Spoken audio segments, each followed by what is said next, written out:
Hey everybody! On this episode of Gaming and Collecting, me and Alex will be doing another anime retrospective, this time covering Solo Leveling, including season 1, 2, and maybe touching on the manga a little bit. But anyways, guys, on with the episode.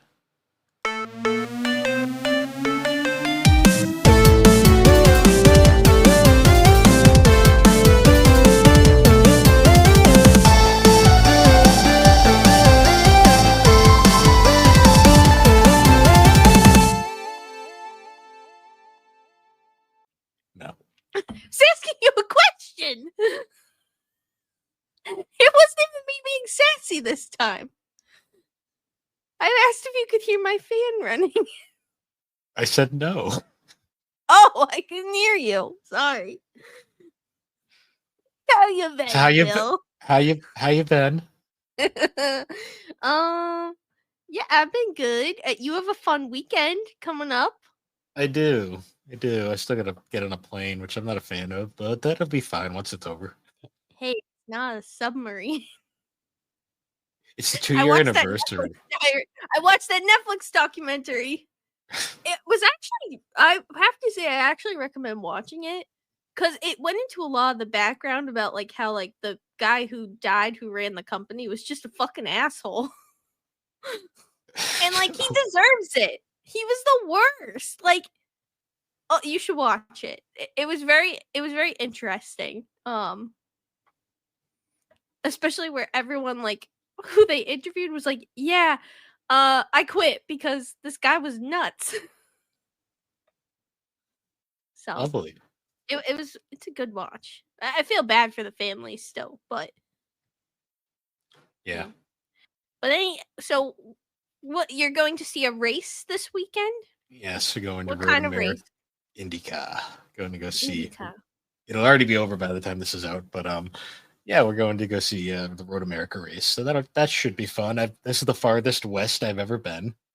Where is it? Wisconsin. Wisconsin. You got to get a cheese hat. I'm good. I don't want to have to smuggle that through. Get a cheese hat. Yes, I feel like they compress. Alex, we had to shove a fucking wear it. Where to the fucking airport? I want a cheese hat. I don't want to wear like. I don't want to wear that. It's like wearing a Burger King crown. It just doesn't. It doesn't end well. It ends great because you feel like the king, the Burger King. No. That's not a good thing on planes anymore, Alex. Have you seen the video? What video? The video of the ultra racist like burger guy in the Burger King crown on the plane. I didn't know that. This is a very well known video. Oh, I don't like planes, so I don't watch plane content. I avoid it. It's the up last there with the video I saw was the lady who was like, you're not real or something. That motherfucker not real. And the only reason she got any notoriety is because she was hot. That's literally the only reason. Yeah. That motherfucker isn't real. Honestly, same. Like sometimes I just want to yell at. I'd be like, "You're not fucking real." I just remember she was on fucking Barstool Sports like a month later. I'm just like, the only reason anyone cares is because she was hot. Like, let's be real here. Yeah. Yeah, but that's up there with like the freaking Burger King freakout guy is one of the most like infamous though, because it's like holy shit. Are you good? Look at it. Oh, I was like, what are you doing? I haven't finished. I finished putting all the feathers on, and then I did the try on. Which it's also, I'm gonna need help because it's not easy to put on because you don't want to risk pulling out all the feathers. But I put it on, and it looks really nice. I just got finished sparkling it. I finished sparkling the cape. The wig is done. It's just I got finished sparkling the dress, and then my cosplay's done. Yay! Could you hear that? Yes. Are your ears bleeding? No. Have you been playing anything? Not really. I've been watching. I'm on anime kick still. Like I've been. I'm trying to get the lit. I want to at least get to 50 this year. 50? So what'd you get to last year? 49. 49. Yeah. So I'm getting there. I'm at like. I think I'm at like 32 right now, so I'm getting close. But I'm at 86 yeah, new I watch know. I know you and Matt are and psychotic. 17 rewatches. Yeah, that's fine. So I this week was a very mood whiplashy week because I started the week watching I watched an anime called My Senpai is Annoying. Yep. That was really goofy and dumb, but kind of cute. Mm. Um, it's one of those like rom coms where like the fucking development goes fucking nowhere. Like there's more development of the side couple than the actual main couple, which is really funny. And apparently the manga's even worse. Like they get apparently it ends with them getting married off screen. Like it's such a That's rig, just the author trolling at that point. probably. It was very entertaining though. And then I started watching High Score Girl. Um, Yay! Have you been enjoying it? I've been enjoying the video game references and cameos. The Yes. plot right now is very unhinged. Like Well, so how far are you? Are they still in like elementary school or like middle school? the Sega Saturn's out now, so Okay. Yeah, well, that's also fun about it too, because it goes through all the different consoles. It yeah. is interesting though, because it does like it follows their relationship as they get to. I don't know if it goes to high school or if it goes to like they're getting into high school and then the anime stops, but I really enjoyed it. The chemistry between the two is very cute. I will say the female lead hasn't spoken yet, so that shows you how far I've gotten. Guess what, Bill? She I never don't think she speaks. ever does. Okay. Or if she does, like it's like one word, but like yeah, Okay. it's a oh, has there been is there another love interest? Yeah, the blonde girl shows up. Yeah, okay. So you're pretty decently in. I'm like Has there almost been done a with time skip? I maybe. Well, the Sega Saturn's out, so a couple of years have gone by. Hmm. And Um, I enjoyed it. And I feel like it has Kaguya vibes. kind of not as deep, but it's more. It's not as deep. It has similar like will they won't they confession. Also like she's from a rich family. Yeah, there's definitely some deep backstory shit going on here. Mm. I haven't finished season 1, and apparently season 2 is like kind of short. So Oh well, it's like season 1, and then there's like I think 3 episodes that are like not season 1, but they're not really an OVA, but they're not season 2, and then there's season 2. okay, either way, I'll probably finish it tomorrow. Yeah, but I heard you watched Look Back after. I watched Look Back literally like 20 minutes ago. I watched it yesterday while I was working out because it was because I didn't walk yesterday at lunch because it was raining, so I rode for like I rode for an hour instead of sorry, I just saw Slade's message pop up. Slade's traumatizing us. Did you see the GIF I posted? What did you post? I just posted a GIF in relation to my thoughts on Look Back. Well, it was really short and very, very good. I'm glad I watched it. But I was also really sad at the end. I knew it was gonna be sad, but I wasn't expecting that. Well, yeah. Like when that happened, I don't want to spoil it, but when like the sad part really happens, it just feels like so unexpected. But the thing is in life, like that's reality. Like no one expects any of like dark shit to happen. So when it hits, it's like, oh, it was sad. It was very, very sad. Yeah. And then it also our chat also developed into Bean chat. Yeah, I was at work when that happened, by the way. I was like, what the fuck? Like is going on here? Wait, I gotta look back at this because it was so fucking funny. You posted the Kermit meme. Yeah, that was my thoughts on. Start the bean. Okay, I reacted to a message with the bean. Yeah, but Alex, Slade started. You are the one. Yeah, but you started Beans all the way back in season 2. Yeah, so. but I didn't start the. Okay, I may have triggered it, but Slade didn't have to post bean video. You know, like I'm still kind. I'm blaming Slade. When was the infamous like bean episode? Where I just pulled out a can Yeah, of beans. yeah. I completely forgot It was about when that. it was when you were living here. It was we Um, just moved into your and house. we were recording on the couch. Yeah, and you just pulled beans out of your ass, and I was like, Because "What it the?" was also like I think around the time where we recorded the Amazon as well. It was before that. It was. I'll have to go back and look because I can't remember.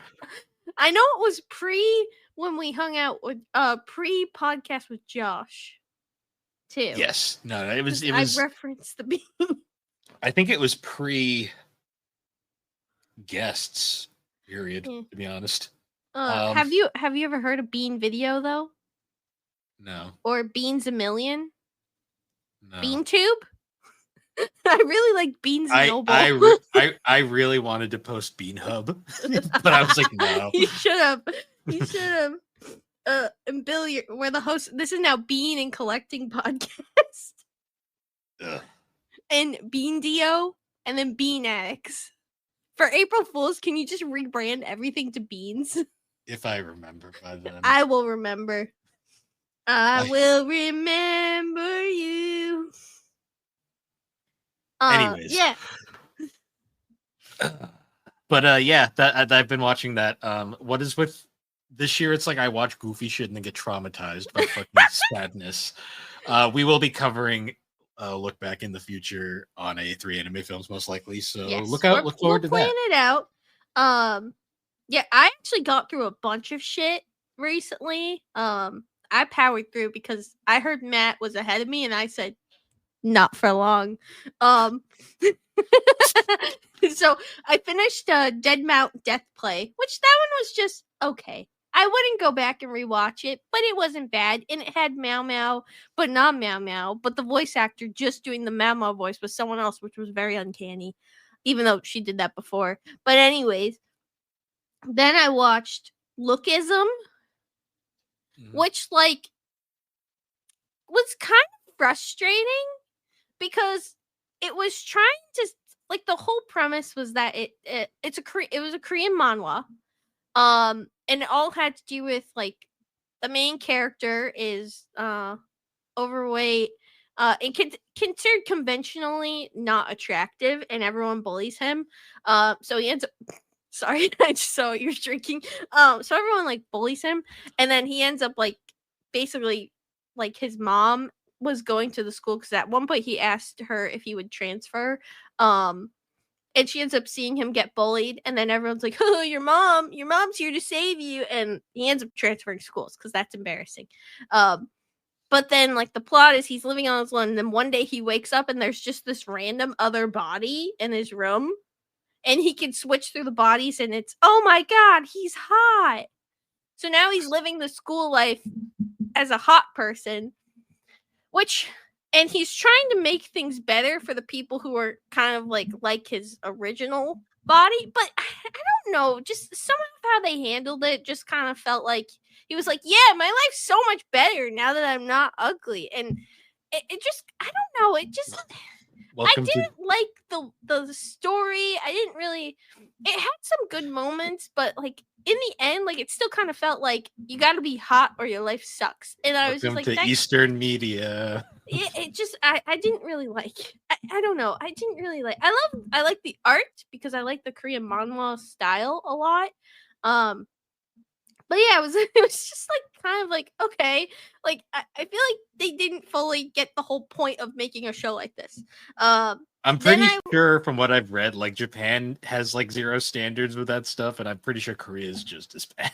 No, it is a cultural. Arguably, I think Korea is arguably worse. Stuff like no, that, it is. It definitely is. And then I watched The Rose of Versailles, which was a movie that was basically like they took an old animated series. I think it had like 50 episodes, and it was done in the very like old style. And it's very like pretty. Like it's a very girly show, but it's all centered around what is it? Marie Antoinette, like the time of Marie Antoinette, and when they cut off their heads because they ruined ruined all of France and Paris. So it was interesting. It was also really sad. And it was like, oh, I wasn't expecting the ending to just be like, oh, it's over. Like, and they're dead. So anyway, I spoiled it, but yeah, I was a little like, oh, okay. I had never watched it, but it was pretty. I didn't know it was gonna be a musical either. And I gotta say, the songs just kind of at some points felt like they were just shoved in there just for it to be a musical. And like half of them kind of sounded the same. So I mean it's pretty, but I wouldn't watch it again. And then I watched a bunch. Then I watched Monsters 103 Mercy's Dragon Damnation, which is the One Piece kind of prelude, which is it's not specifically said it's centered around like Zoro's descendant, but it's kind of implied. And Zoro, the voice actor Zoro, at least narrates the story, so everyone implies that it's Zoro narrating it. And that was very good because One Piece. So I gave it a 9. I loved it. But then I started watching Made in Abyss, which I have to say has the most beautiful soundtrack I have ever heard in an anime. And it's also dark as fuck. Yep. And in the first couple of episodes, you would not think it was as dark as it's gonna get. And then like it just gets fucking dark. I knew it was dark because if you look at the manga in a manga store, it's wrapped, and you look at that art style and go, this ain't porny. This isn't porny. It's gory. It's gory, all right, and it only gets worse as each season goes on. What I've heard. Like at one point, like it gets like at one point, the main character gets poisoned and like gets poisoned in her hand. They're basically at one point decide like, okay, you got to cut off my arm. So he tries to cut off her arm. I mean, you see it all, and you're just like, like. Okay, so what was worse, this or Japan sinks? Well, this was at least like I knew the trauma was coming because I knew like it was too cute to have a rated R rating because it did pop up as like rated R online. So I knew it was gonna get dark. And I'd kind of like read too that it was gonna be dark. The Japan Sinks one was just like so like it just felt like there was no hope at one point. This one at least like there is a tinge of joy. So I have been enjoying that as well. And after that I watched One Piece Fan Letter, which I don't know if it was dubbed. I couldn't find a dub, so I finally just watched the sub. And I have to say, if you are a fan of One Piece, this is your fan letter. Go watch it. It's amazing. It was so good. And then I continued. I went back to Made in Abyss and I watched the third movie. I didn't watch the first two because the first two are just recaps of season 1. The first half and the second half, and I just didn't want to. I just watched it, so there's no point. So I watched that, and you have to watch this movie before jumping into season 2, because if you jump into season 2, you're gonna be like, "How the fuck did they get here?" It's like going from Kingdom Hearts 1 to 2. It doesn't make any sense. Yep, that's what will happen. So, and I will say that I kind of jumped over this, but the movie, the movie is also dark as fuck. And like has even more cruel imagery. Like at one point you find out that they're doing experiments on kids and basically putting them into box to use them as power. And like when they're done, they just leak out everywhere. Yay, dark. Then I watched Look Back, which was also I've been watching a lot of dark shit. You gotta watch some doofy rom-coms just to pace it out. I'm finishing Made in Abyss season 3. I have like 5 more episodes. And then the last episode is like basically a double episode into one. You need to watch Kimi ni Todoke for some like wholesome, just to like balance it out. I want to watch some goofy. Well, I'm gonna watch my comfort show, which is Bureaucrat to Villainous, because it's just not fully dubbed out yet. So I'm just waiting for it to finish the dub. So I'll probably watch that as like a like placeholder. But I'm also waiting for like Apothecary Diaries to be done. I want Windbreaker to be done so I can watch that. I don't know if I'd call Apothecary Diaries soothing because my god, some shit happens in this season. I know, but I like that. It's different. And then I wanted to rewatch Fire Force. because season 3 is coming out now, and I haven't watched Fire First since like they came out. So I really don't know what's going on at this point. I didn't really follow up with it because season 2 was kind of disappointing. So I need to like rewatch it to remember. And the same with like Windbreaker. I know what's happening in Windbreaker. I just want to watch season 1 of Windbreaker again before I watch season 2. That's the honest truth.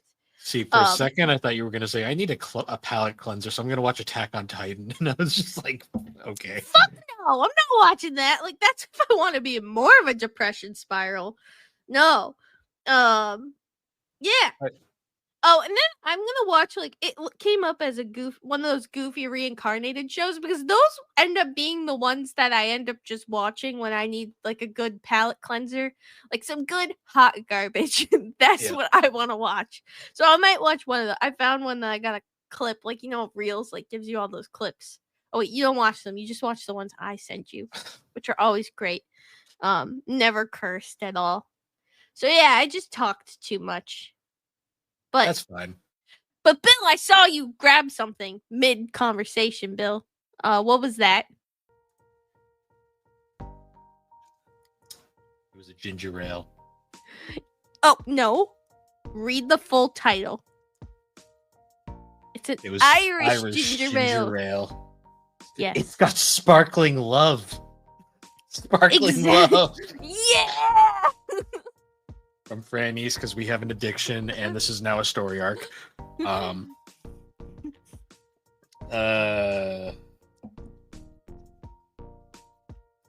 Sparkling beverage with ginger flavor and other natural flavors. That's my fact.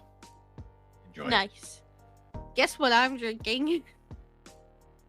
The same shit in a sippy cup. I'm drinking Franny's. No, but I'm drinking the black cherry Franny's, which I also really enjoy. When I went to the big Y&N. Oh shit, the big Y&N.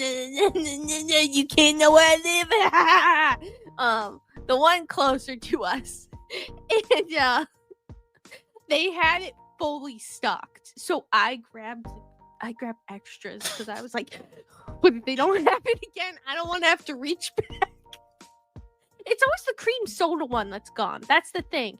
All the other ones are always in stock. It's always the cream fucking soda.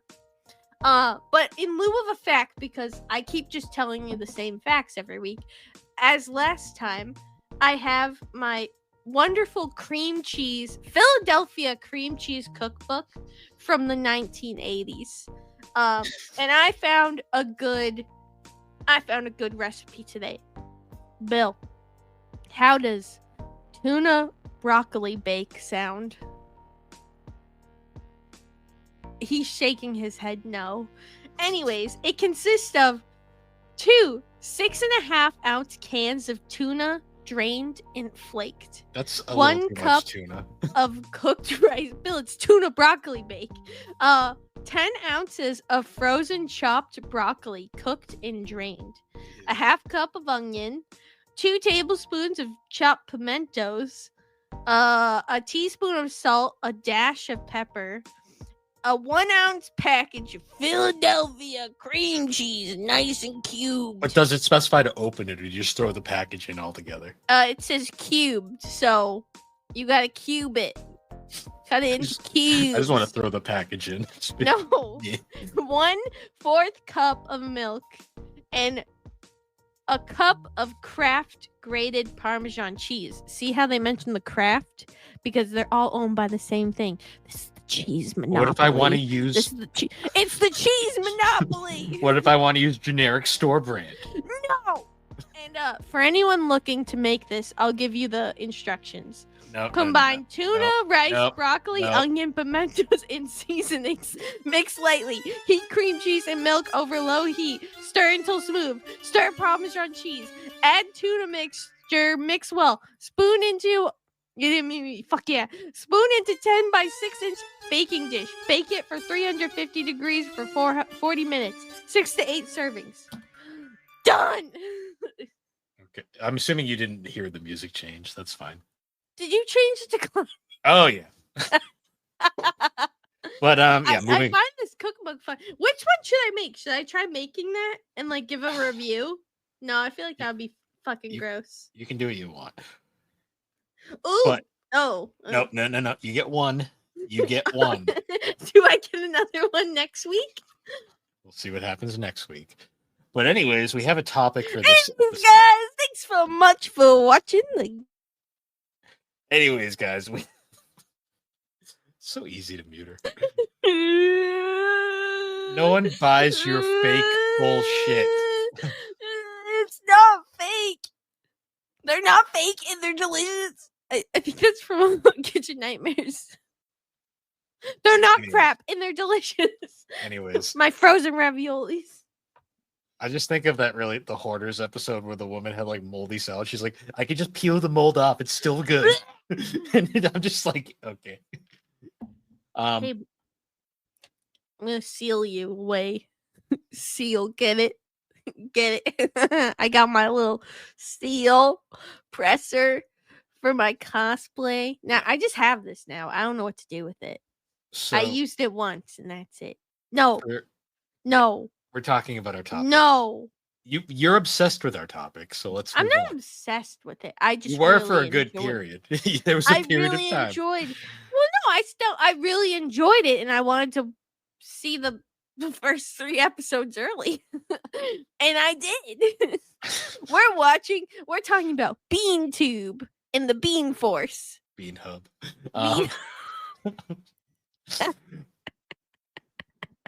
See, it's the iconic music, but it's just farts.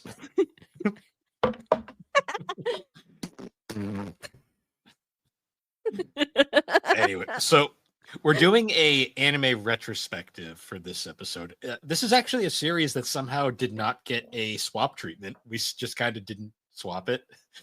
Oh, we did?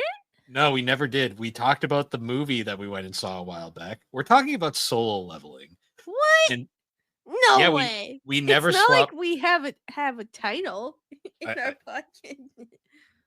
podcast. Anyways, so yeah, Solo Leveling is such a weird series because it literally came out of nowhere. Yeah. A while. And then it's blown up. Like it hilarious.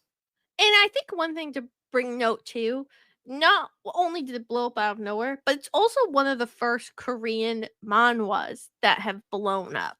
Like, really blown up over here. We've definitely had a couple that have been successful. Like, Tower of God has been very successful, but then season 2 kind of fell off for a lot of people.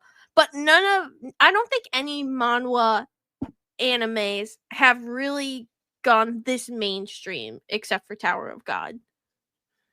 Yeah. I mean, except for Solo Leveling. Sorry. Yeah, because Solo Leveling straight up showed up like to the point where like the manhwa, I'm assuming, got more popular after the anime exploded. I agree. Definitely.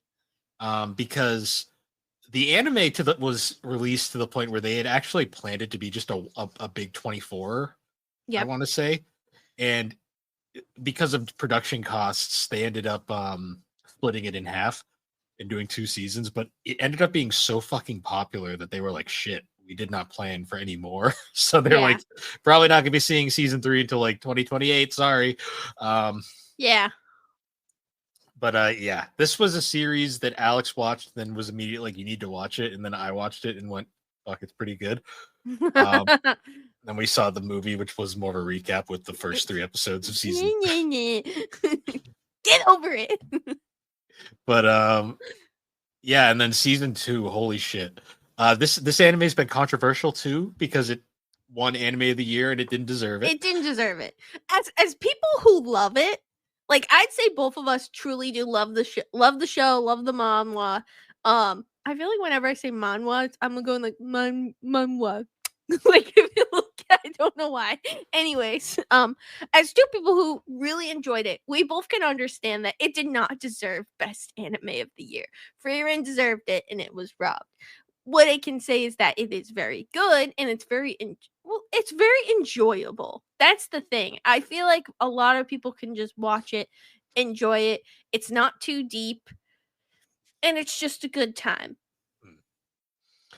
Yeah, it's crazy too because so at this point we've both. Have you finished the manhwa up to? I need to get caught up. I've kind of been Well, I've been watching a lot of stuff. But I've been what have I been doing? Well, I've been working on this a lot, so it's kind of taking up a lot of my time where I'm usually watching something while working on my cosplay. Gotcha. So I haven't been reading as much. I need to get back into it. I got to get the new Trigun Volume 2. But yeah, we both read it. And it I've is read up to volume 12, so I literally have one volume left. yep. I can't believe we almost have it all too. That's I know. crazy. Um but I guess like okay, so what maybe we should discuss first. Why do people not like it? Because it is literally the junk food of anime. Yeah. It is. But I feel like that's also why people love it. Well, because it is fucking engaging. Like, because you Yeah. want it's basically to sum up solo leveling. It's kind of like an interesting. It's almost like an isekai that was flipped on its head, Yeah. where rather than Where instead getting of the person being isekai, the world has been yeah, where isekai. it's like a world where like dungeons and stuff just pop up and like people get powers Well, but it's and it wasn't originally like this. It just kind of yes. happened at one point, and the world kind of had to shift in order to work around it, which I also find interesting as well because I feel like if the world had just always been like that, it would kind of not be as like engaging. But the fact that it was kind of like, okay, everyone's just kind of scrambling and had to figure out what to do. And this is kind of the society now is the result of just happening one day. And it's really interesting because it's like a worldwide thing, but this series mostly focuses on Korea, Yeah. obviously. At least from what we are in now. Later on you are going to get to go and see more of what's Yes. happening in the world, but from we're only going to really discuss the anime portion today. Might touch on some minor manga things, but Maybe yeah. Yeah. mostly going to cover the anime. And it's crazy too because the way it works is like only certain people get bestowed with like powers and abilities.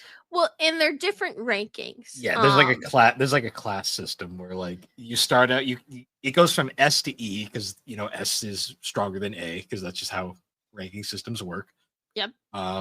And what's funny is an E rank is the weakest, but they're still like superhuman like compared to average humans. Yeah. Just a little bit. Yeah. But compared to actual monsters, you're basically useless. Yeah. Like, and in terms of like, and for some people who are E class, you actually find this out more in season 2. There's other career paths you can take, like working as a miner or I forget what the other thing is called, where they're like taking out like the remains and like the hunt gatherers and Yeah. stuff. The collectors or something. I can't remember what it Or was, you but can be bag bitch and you hold a yeah, or bag. you can carry stuff. But there is other routes, but you make obviously the most money going into raids and Yeah. doing the fighting. But But obviously S ranks are the most powerful and they're also extremely rare. yes. And the thing is too is which leads into the title is that no one can actually level up. Like if you're an E rank, you're an E rank for life. If you're an S rank, you're an S rank for life. With the exception of the extremely rare reawakenings, but those are also Yeah. extremely rare. And you later on find out that it might not be as like out of nowhere as possible. So there's a little manipulation that can happen with some of them Yes. at least. Yeah. So it's really like the world is just kind of unfair because people just have to deal with it because what Yes. happens is these gates end up popping up everywhere throughout the world, and guess what, might just pop up in the middle of the highway, and guess what, you're stuck until the gate is cleared. And the problem is if the gates have to be cleared in time or there Because if could be they're a dungeon break. yeah, if they get ignored for too long, they'll eventually break and then You'll the have Juju creatures Island. yeah, the creatures inside will escape. And if it's a very powerful gate like Juju Island, which is the central focus of season 2, bad shit happens. Yeah. But because the dungeons like the Awakened also have rankings as well. So yes. there is E rank dungeons, there's C rank, D rank, E rank, and there's S rank dungeons. S rank dungeons are like basically world is fucking ending at that point. Yeah. A ranks are very difficult, and then it kind of goes on, so on and so on. And Yes. like, so a C rank dungeon is for basically C ranks and below. I don't really think they ever run into any D or E rank dungeons. We mostly see a lot of C, B, and A. Yes. And anything like above a C class is usually taken over by a guild, and the Yes. guild actually do, because there is guilds that have happened, because in order to counteract it, any of those really S class heroes awakened end up running their own guilds and bringing in Yes. more people and But creating these strike squads. what makes it also interesting, there's also a kind of central government of sorts which kind of governs the hunters. Yes. But the thing about that is Hunters Association. the Hunters Association. The problem is though, they really can't do anything against S ranks Mm-hmm. because S ranks, despite generally all of them kind of following the rules, they're Some of them kind don't. some of them abandon their countries. The problem with S ranks is you really can't police them because they fucking are unpredictable. And Yeah. the other thing about S ranks too is like there's no real way to read their true power scaling because it's unpredictable. Yeah, because even they show at one point, a character gets ranked S rank, and basically the way they rank them, it gives the system an error because it's just unreadable at that point.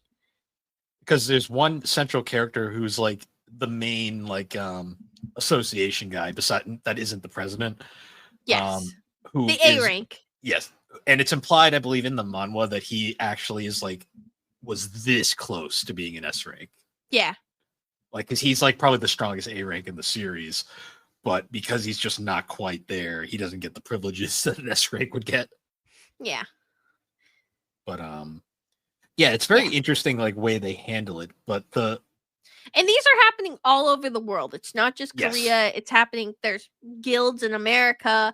The guilds in China pop up in the series as well, in Japan. So this is happening everywhere. Korea only happens to have, in the beginning of the manga, 9 S ranks, at the end 10. But each country, it's kind of not really fair either. 10 because 10 total. Some of them have passed away. Yeah. Well, 10 total that have appeared in Korea, I think, is the number. Yes, because a few of them unfortunately passed away due to reasons, or they're retired at that point. Yes. Like Go. So basically, it centers around your main character is Sun Jin Woo, and from the beginning, he kind of starts who he looks like in the season 1, episode 1, versus season 2, last episode. 2 different people. Hell, even by the end, the midway point of season 1, he's already significantly different. Yeah. So he ends up he starts out as an E rank, going into dungeons, and usually it's just like a lot of people were calling him the world's weakest hunter. He is that pathetic. was his nickname. But the reason he's doing this is because his mom, because that's another thing, is that because of the dungeons opening, there is this disease that goes around and it essentially puts regular humans in an eternal slumber. Yeah. Well, it's which also kind of leads into the compelling factor of you really feel like that this was not part of the world and that this happened and the world is just adjusting to it. And that's the thing, is there's some people who just can't. And it's I don't think we've fully gotten there in the later on episode of why some people are in the manhwa of why some people are and some people aren't. I don't know if they ever will really touch on it. But it's interesting how some people just are not, they don't get hunters abilities, and just being around hunters can hurt them or make them really sick. Because a lot of the people who get the sickness are surrounded by powerful hunters. Because Jinwoo's mother, it's a character who doesn't appear until season 2, but his father is missing throughout the series, and his father is a very powerful hunter. It's implied that he disappeared before the rankings actually happened, were properly concluded. So his rank is very ambiguous. And it's also kind of sad, but he's probably the main. I mean, Jinwoo also probably contributed to it, but he's probably the main factor of why his wife was in the coma as well. Yes. Because being around someone so strong, especially with that much magical power, gets you more. Yes. And Gets you basically faster. it's explained early on that the whole reason why Jinwoo is despite being the worst hunter imaginable and constantly getting hurt, it's implied that the reason he does this is because A, he's got to pay his mother's hospital bills, but also he's got to help get his sister, who is the best character in the show. I don't care what anyone says. Gina is, yes. He has to help get her through school because she actually has like a future. Well, yeah, and just like support the family because like dad's gone, mom's sick. He's the only one bringing in money. So regardless of how much he gets hurt, how many times like he struggles, he still goes out to raids because he needs to support his sister.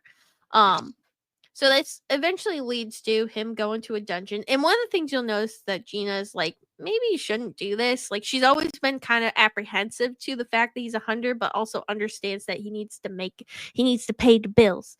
Yes. So they end up going to the we see a couple dungeons, like just clips of him in dungeons, but it ends up going to them.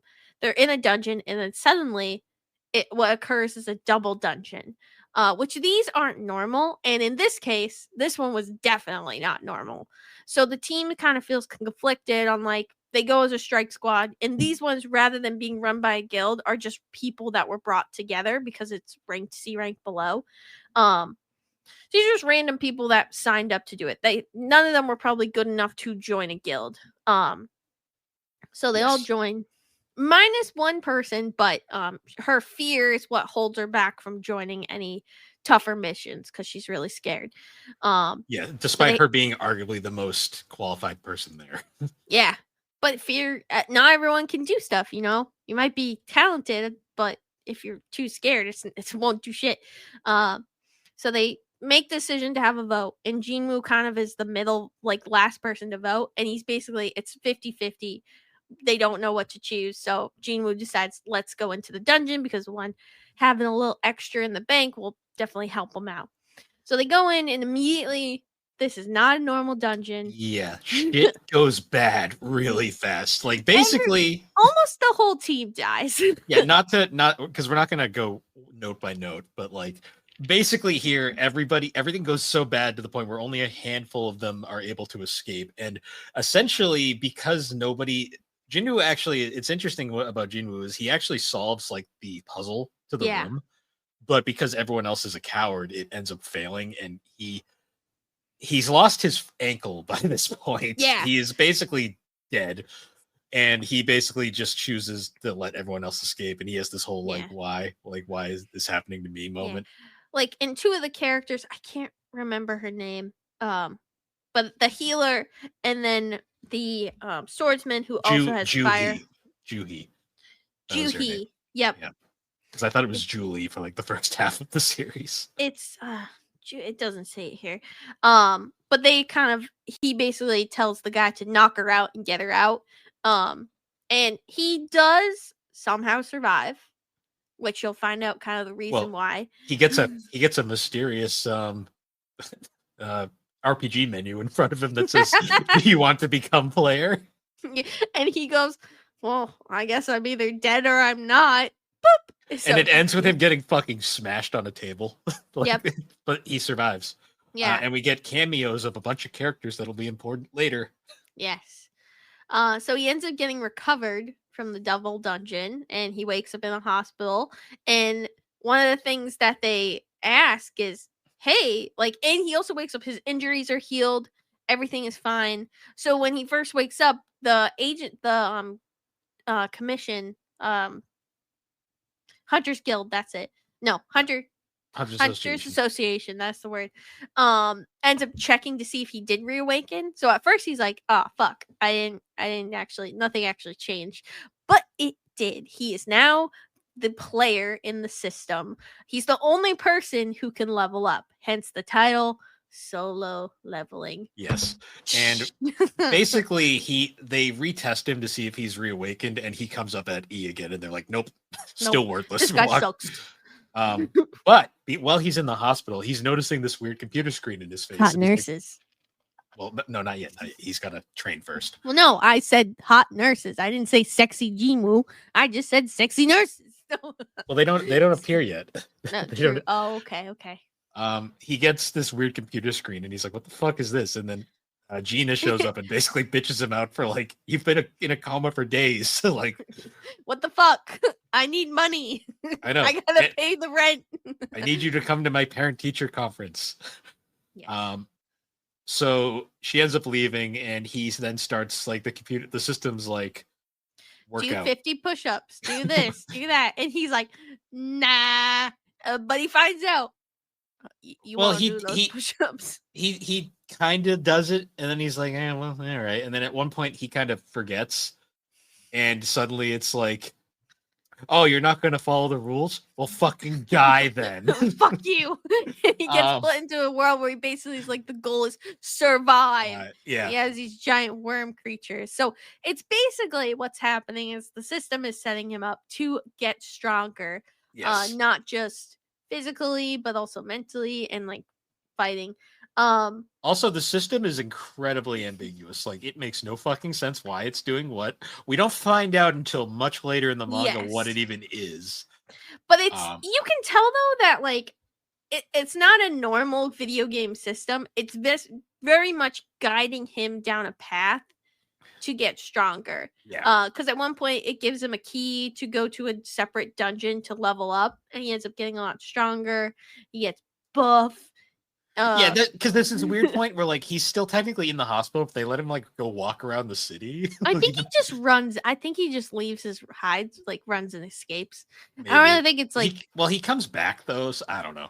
Yeah, I think he just like left for a bit and was like, "I'll be back," and didn't tell them and come. I don't know. Don't question it. But he does fight this one dungeon, and we get to see his first kind of like we get to see Jinwoo's progression, where like he basically realizes, "Fuck, I'm stuck in here. Well, I guess I got to clear it." And we find out that the more he fights, the more he levels up. Like, and he realizes real quick, "Oh, fighting enemies actually makes me level up way faster than just working out." Yeah, I'm gonna fight these bitches, and then eventually he ends up killing a giant snake. Yes, water snake guy, and then eventually gets released from the hospital. Gets a haircut. Including this. Well, he doesn't get the haircut yet. The haircut's much later. Well, no. He gets his first haircut. He didn't just go from shaggy long hair to like not as. He gets multiple haircuts, Bill. But I love the scene where he's just like working out, and then we get the horny nurses because that's a abs. there's a running gag of like horny people lusting over Jinwoo throughout this series, which is really fucking funny. Yes. I also love the fact that there's constantly like Gina's like exasperation where she's like, "Is that you? Are you my brother? Like, because you're not the same person. Fuck are you? You went from being this Gina's weakling to best. suddenly like this." And his personality changes a lot because he starts out as this super timid, like awkward guy to suddenly just being like, I am the main character, bitches. Yeah. Literally. And part of it I think of too is the system is manipulating his personality as well. And especially too with like the skills, because as he levels up, he can kind of it's kind of like a video game. You can kind of choose where to balance your skills. So at the same time, he is kind of changing his personality by changing his skill wise as well. It's all kind of being manipulated. Yes. But eventually he's like, all right, I need to go to dungeons to get stronger. So he ends up signing up for a dungeon that's just looking for people to basically carry bags. So he's like, I need experience. So he goes. Mistake. Not really, no. But kind of. Not a mistake for him. Nothing he does is a mistake. Nothing Jinwoo does is a mistake, but which I think we have to agree is one of the big criticisms of the show. And I agree. Honestly, it seems like everything kind of goes his way, and nothing really that bad has happened to him, minus the first one. I'm not gonna lie though, that's a kind of refreshing in this case because it is. I kind of like the idea of a protagonist who's just fucking OP as shit. Well, and I feel like that's what's just kind of enjoyable is that like it still gives you the suspense of like, oh my god, is he gonna make it? And he makes it every time, but like you still feel suspenseful. This dungeon's significant though because he ends up meeting his best friend essentially throughout the Yes. series. Yes, yes. What's his name again? So fun fact. Best friend, what's his name? So here's the thing. Other than like Jinwoo and Gina, like I can't remember half the fucking names in the show because It they're all is, yeah, the they're Korean names are definitely harder to it took me remember. long enough to adapt to like Japanese names in manga. Like Korean names are a lot more. They're a bit more confusing because Korea has a different naming structure. But Yes. It's Jin Ho. Jin Ho, yes. Um, And he is just a goofball. Like he's a rich kid. He's a D rank. He's basically Daddy's money, Daddy's he, money. he's only slightly less pathetic than like original Jinwoo was. He has the power of financial gain, of Yes. finances to help him along.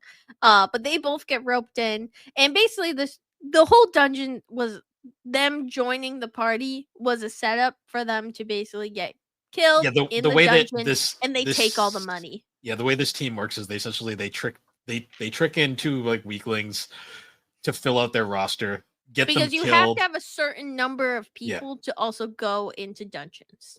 They get them killed while they collect resources, and then they defeat the dungeon and then leave. And then they're like, "Oh, 2 people died. What a coincidence!" What happens in the dungeon stays in the dungeon. Exactly. Which Jinwoo mercilessly brings back to this guy. Yeah, we'll just say all that whole party besides Jinho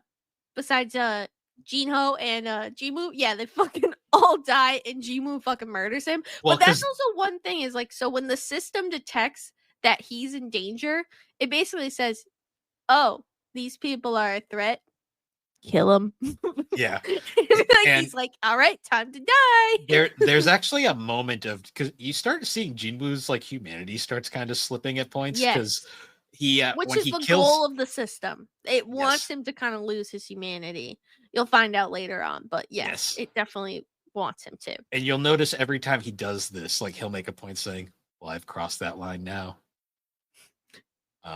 Which is stabby. Also, I have to say, because obviously we watch dub because we're dub people.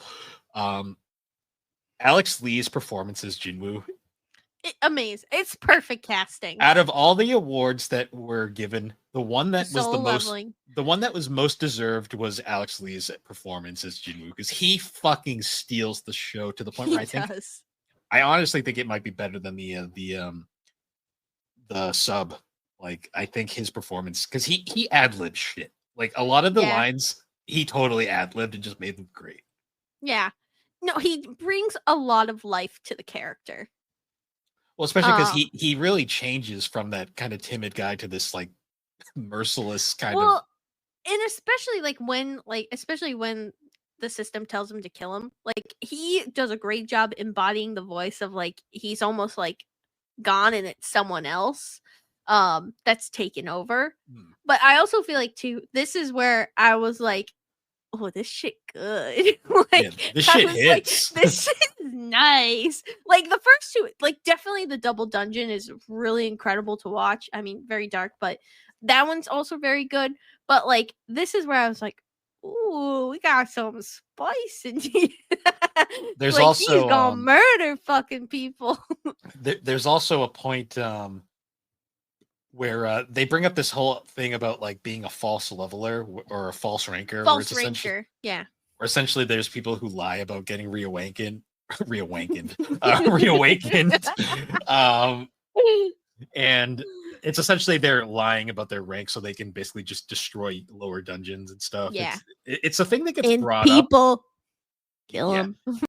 It's a thing that gets brought up occasionally, but never really gets brought like to attention because it mostly gets brought up when like they go, "Wait, you're not an E rank, are you?" And he's like, because don't ask questions. Throughout season 1 and like the first half of season 2, like he's still technically considered an E rank, even though he's fucking not.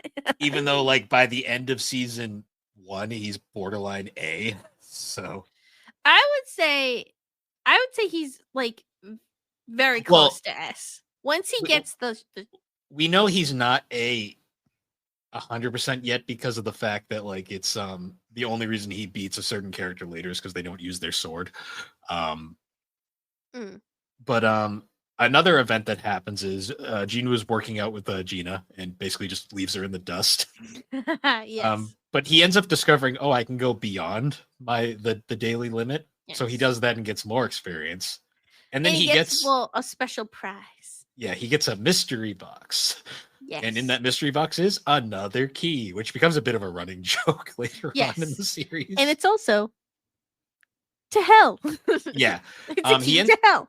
ends up going to this castle that he unlocks, and Hell. it ends up being like this really hard dungeon where he Yeah. barely survives. Yeah. He But defeats it's like the Cerebus or yeah, this three-headed Cerebus thing, and he ends up unlocking. He I might discovers a have said recipe. that wrong. Don't judge me. That's fine. He ends up getting this recipe for a potion called the Elixir of Life, which he finds out can heal anything. Yes. And he immediately is like, "This could heal Mom, but I need to I need to make it. But I am not strong enough yet. Yeah. So he basically keeps this in mind and leaves the dungeon temporarily to get stronger. Yep. Where we then get he then gets there's a dungeon that pops up and they're like, we need people to show up and help, and they do like a calling. Yep. And he ends up reuniting with Juhi and one-armed sword guy. Yeah, because he lost his arm. Who's technically a mage. Yes. And two of the other people who were the first people to just go, bye, Jinwoo, you're gonna die, and ran away. And one of them, we get a whole backstory about how he's about to retire because he wants to spend time with his family. Which the second you see that, you go, he's gonna die. He's fucking dead. They're talking about his family and being one day away from retirement. He died. He dead. You're like, damn it. He fucking did. But the kicker with this dungeon is that the association guy shows up with 3 prisoners, and he's like, well, they're still hunters. They can hunt. And they all happen to be really much scumbags. But everyone was. So they go in the dungeon, and then they run across their friends, and they're dead. And well, yeah, basically like, we find out sucks. The association guy is a sociopath. And he's like, I'm just going to kill all of you and pretend it was an accident. Well, and like at one point they give you a clip of like the father of like the criminals like assaulted and killed someone's daughter, and they show the father, and he's like, at one point they just show a clip of him begging him for like to kill them, but then later on when he's having his like maniacal it was me, it flashes back to that and it shows him going, you don't have to pay me, I'm just gonna kill him. Like, and then I'm gonna kill you and take your money. But yeah, this ends up being one of Jinwoo's most impressive fights because he ends up taking a B rank association hunter out. Yeah. And it's crazy too, because like at this point it's becoming very apparent that he's not what he says he is anymore. Yes. And the other two are like, dude, we've been in dungeons with you before. What the fuck is this about? Yeah. Because he basically, the whole gimmick with Jinwoo is he solos fucking everything. Yeah. But he ends up defeating them, and then the swordsman mage, basically when they go out and get questioned about it, he's like, oh, I handled the situation. Because basically they were like, we know what you're up to. We're gonna protect you for now because we care about you and you saved our lives. But then Juhi tells him after, because the anime is interesting because it kind of like teases that there might be a romantic thing with those two, but then it immediately cuts it off here. Like, yep, nope, that was a false lead because she retires. Yeah, sort of. Yeah, she like retires, but she'll come back for like if they really need help. She'll come back and help. Basically, everybody comes back at the end, but and then they all hold hands with the power of magic and friendship. No, Jinwoo does everything. Let's be real. Solo leveling. But then after this, we get probably the most iconic moment of season 1, which is, besides probably the double dungeon, is Jinwoo taking on the Shadow Challenge. Well, double dungeon and the spider dungeon. The spider dungeon. I think those 3 are the most iconic moments. Because he goes. There's a running gag too where he's like, Gina, I'm gonna leave for like a week for work. I'll see you later. And she's just like, huh? She's like, all right. Oh yeah, because there's also that great moment where like after he starts making money. Oh yeah, because we forgot to talk about him and Jinwoo's business where they're starting their guild and they're like just like Yes. they're basically they hire a bunch of Well, at this drunks. point, he's not looking to start a guild. At this point, He's so just trying to make money. Gino, his family is rich and they own a construction company and they want to start their own guild as well because guilds make a lot of money.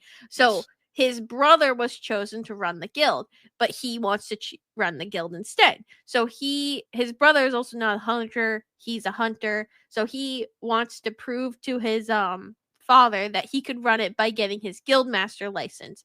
And if you're not an S rank, the way to get one, if you're an S rank, you just get it. They're just like, yeah, here you go. Please don't hurt Yeah. us. But anyone else, if they want to be a guild master, they have to participate. I think it was like 10 or 20 dungeon raids. Yeah, You have something to like that. basically show that you've actually gone into a dungeon. And then take an exam. So this whole plot is basically centered around Jinho, originally terrified of Jinwoo because he fucking murdered them right in front of him. And also thinks he's a false ranker. Is scared, Yes. but is also like, I could make some fucking money from this guy Yeah. at the same But time. So they end up basically they make a plan putting where together parties of like all these people who suck. they're all either drunks, alcoholics, or one high Or school E girl. ranks who like can't like get any jobs. A high school girl who is actually friends with Gina that we find out later, which is really funny. Yes. Um And but there's a whole joke where it's like basically Jinho will schedule all of the raids and then Jinwoo will just fucking solo them all. yes. Meanwhile, the rest of them just hang out outside in the van. Or Yeah. just go. Just And it's hang like out, drink some more.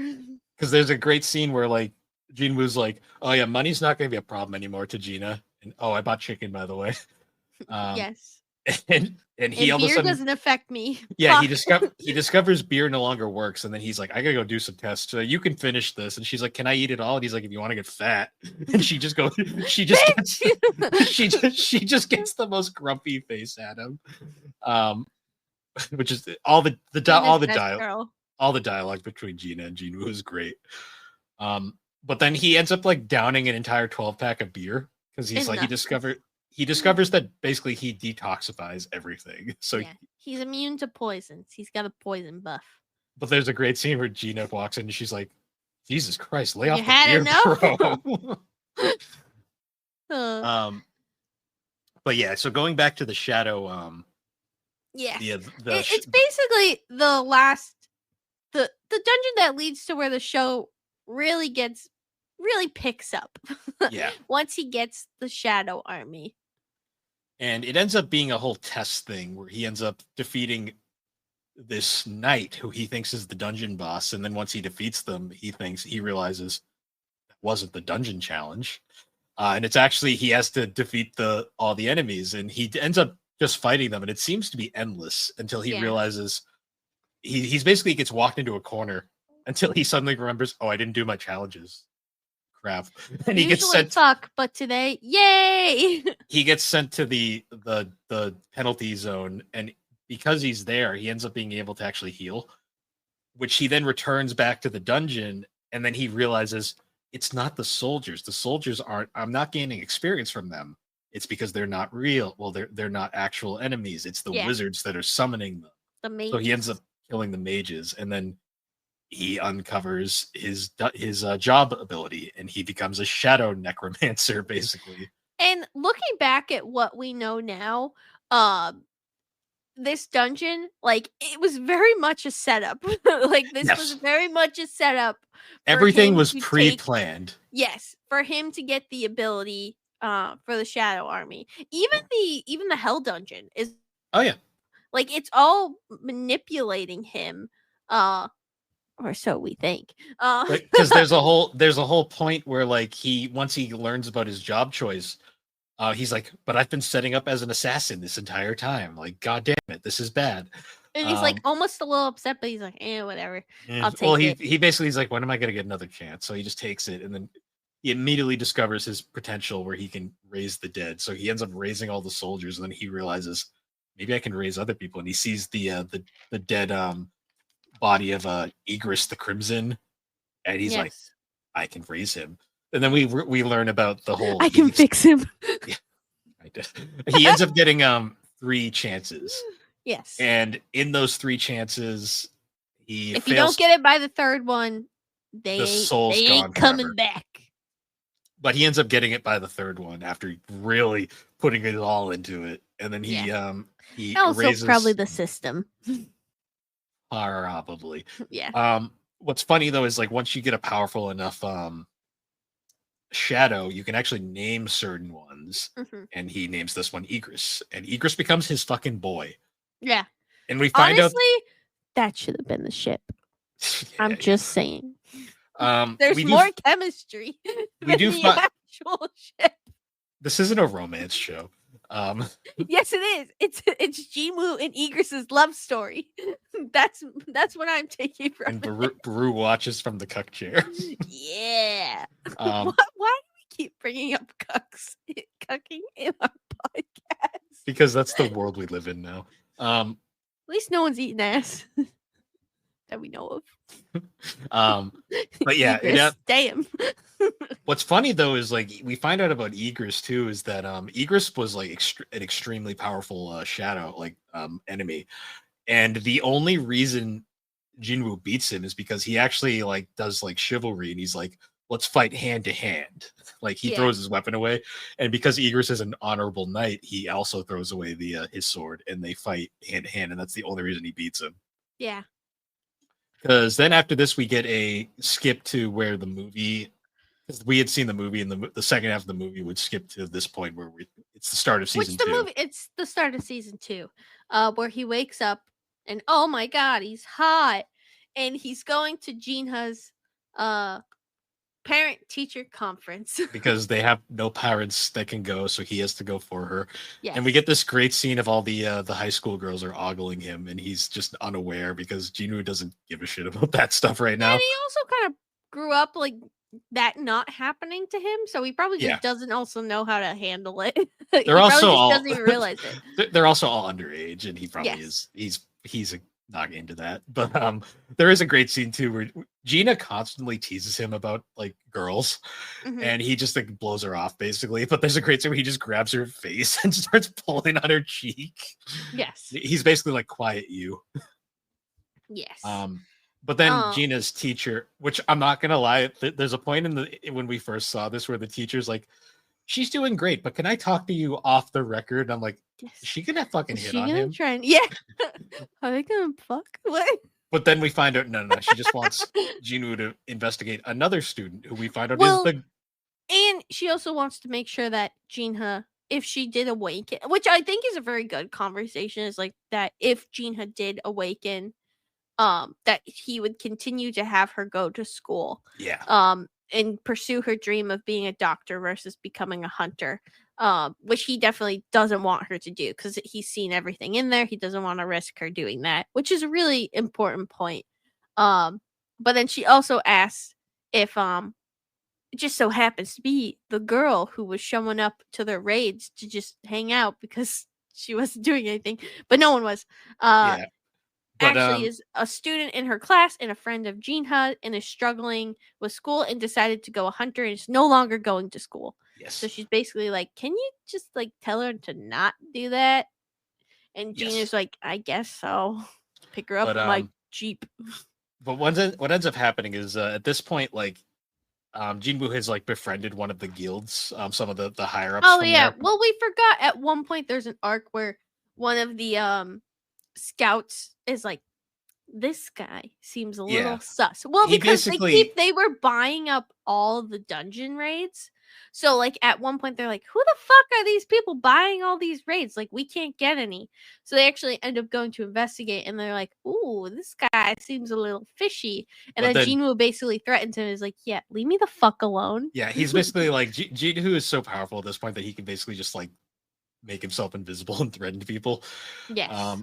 Well, he gets the stealth ability from fighting the guy who died, the association guy. But yes, basically he makes a deal with them that he's like, all right, I'll keep in touch, but I need your help. So he's like basically like, I want to join one of your dungeon raids just as an observer.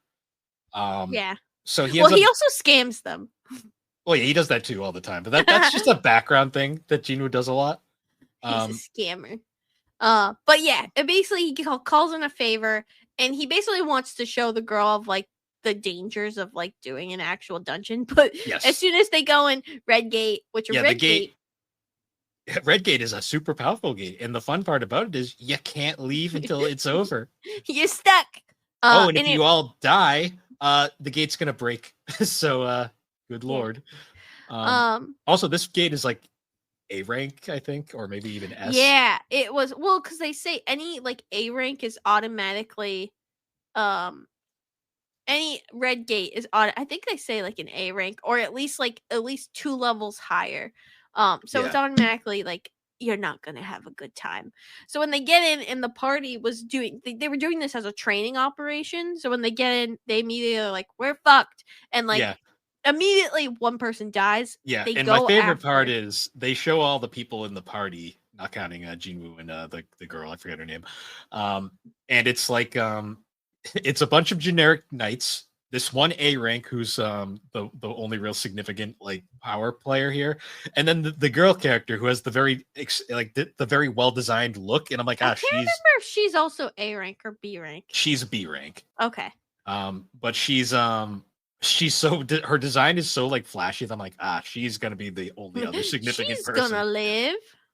Um, I think her name is like Heejin Park. I think her name was. I always remember that one. But essentially, she's like the A rank. Basically, he's a dick, and he's a basically a giant. His entire character is that he's just a meathead, basically. Yeah. And he's Well, like, and like he's an A rank and he's almost let it get to his head. yeah, it went right. He's an egomaniac, Yeah. essentially. And he's basically like, all right, we're gonna go this way because that's the only way we're gonna survive, and I'm gonna only And take you the people. weaklings fucking die. Yeah, he's basically like, he's like, yeah, I'm not taking you with me. Have Which fun. honestly, everything that happens to him is much deserved. But Like there's a point where you deserve it. basically he's like, all right, who's with me? And like, everyone basically joins. But he like he basically sends this one D rank away. He's like, no, not you. Yeah. You In stay the with them. manga, it's two. In the manhwa, it's Yeah, two. poor other guy that doesn't get to exist. But They just didn't want to animate two people who like yeah, didn't really have but that much purpose. Totally earlier get. on when the ice elves attacked, Jinwoo actually stopped one of them with his hand because they Because were they went attacked. after the two weakest. Yeah, which was the guy that died, and they were going for the girl because Jinwoo by this point they could tell he's powerful. Yes. Well, and that's the reason why the girl from the White Tigers Guilds ends up staying with him because she's like Well, because she saw him catch the arrow, and she was and like, she's like, "You ain't normal, are you?" And yeah, she's he's like, like, you're not "No an questions." E. She's basically, you're not an E rank, are you? In the beginning of season 2, one of his key lines is "Don't ask me any questions." Yeah. And he says it a lot. But basically, they end up splitting up, and I will say, because I don't want to go into full detail for all the next arcs, but really leading up to Juju Island, Jeju Island is basically Jinwoo going into arcs and building up his shadow army. That's basically Yes. all it is. Like Well, they're what's great funny is fights, but there's two main arcs going on right here. There's the constant Juju Island like foreshadowing and preparation. yeah, And then there is Jinwoo is going to make the elixir of life. To be yes. honest, Jinwoo doesn't give a fuck about Juju No, Island. yeah, Jinwoo doesn't really give a fuck about anything besides his sister and making his that mom. elixir. Saving his mom. Because he needs to get stronger in order to go into. He does also care for Jinho. Yes. That's like the only people he cares about throughout, and he cares about the girl that he saves in here. Well, because they after this dungeon, so basically they get through this dungeon. Well, I guess one of the big plot points is the beef head who split up the group. Guess what? Everyone fucking died, and he's running away like a little bitch. Because he underestimated the enemy, and eventually runs into Jinwoo in the campsite and tries to kill them because he's and does the classic down angle psychopath anime. Jinwoo's not actually there at the time. He's out training his army. He gets another shadow, which is a giant bear that we find out about later. But he's off somewhere, and basically the meathead goes to attack the party, and That's basically like Jinwoo just shows up and basically he's like, get It's like, lost. get the fuck out. But during the ice encounter, like the only real significant thing that happens here is we find out that Jinwoo's not even technically considered human anymore. Yeah, which is interesting because at one point, and he could also understand the language that the ice Because the elves were system saying. essentially does everything for him. But we do find out the system is also actively fucking with him because there's a point where the ice elves try to explain their backstory, and then the system just kind of like reverses them and goes, nah. He's like, nope, you can't know this. Nah, The last and then significant thing though is he ends up killing the A rank and yeah, turning him into a shadow named which is Iron. the most goofy shadow that he has. There's literally He's a point always where fucking everything up. yeah, there's literally a point where he's like the shadow's kind of going rogue and he's like, Iron, stop. Don't make me Well, regret you. like he ends up killing the main ice elf villain. And like Iron just starts beating him with the hammer, and he's like, enough. He's dead. Like Yeah. he's like, I can't take you serious. And I guess the only other thing too is the fact that he tries to actually like get the ice elf as part of his shadow army, but unfortunately he's not strong enough yet, so he Yes. couldn't actually get him. So he was able to defeat him with his army help, but he's still not strong enough to collect his soul. Yeah. Um And I guess to kind of go through the next few arcs, because the next few arcs are very formulatic. He goes back to hell essentially, and he well, before that, he ends up reconnecting with Gino, and they actually end up finishing the rest of the dungeon so that Gino can get his guild master's yeah. license. And Gino also thinks that he is hitting on a teenager, but it's a misunderstanding that Oh, yeah. also happened. And then Also, they do the great line of Junu's great lines are always like whenever they question anything he does, even if he's not aware of what he's being questioned about, he's just like, and they're just like, okay, yeah. okay. And then it's also a cute scene because at one point they celebrate because they get it all done, and Gino goes like, basically says, "You're like a brother to me," and it's really sweet. I will say Um, though, the anime Jinwoo is a lot nicer because in the manhwa at multiple points he's just an asshole for no yeah, reason. he is. Part of that might be a little bit of Alex Lee, but and to make it easier a little bit to animate as well for some of the scenes. But then after that, he goes to hell. He starts going through it.